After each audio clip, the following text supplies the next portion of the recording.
actually here in one of several garages belonging to Bashar Al-Assad. We are on the compound of the presidential palace, and you can see this is a man who had expensive tastes. We've seen Aston Martins, we've got Lamborghinis, we've got Ferraris. I want to add as well that we've been walking through this compound. There are many garages. We were just in a lot where there were dozens and dozens of armored cars, if you can believe that. I don't know how anyone would need so many armored cars. And I'm bringing you over here because you can see this collection of classic cars over here.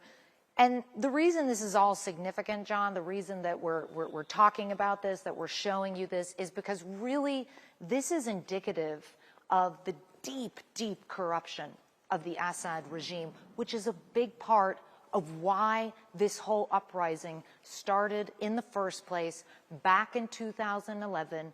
Bashar al-Assad had been ruling for some years, his father for many decades before, and the levels of corruption and greed, the opulence and the lavish lifestyle, when so many Syrians were struggling to put food on the table. You imagine, John, the last 14 years Syrians have been under bombardment. They've been tortured, maimed, kidnapped, killed. And meanwhile, Bashar al-Assad was living literally like a king, with garages full of cars, with palaces, with incredible mosaics and marble.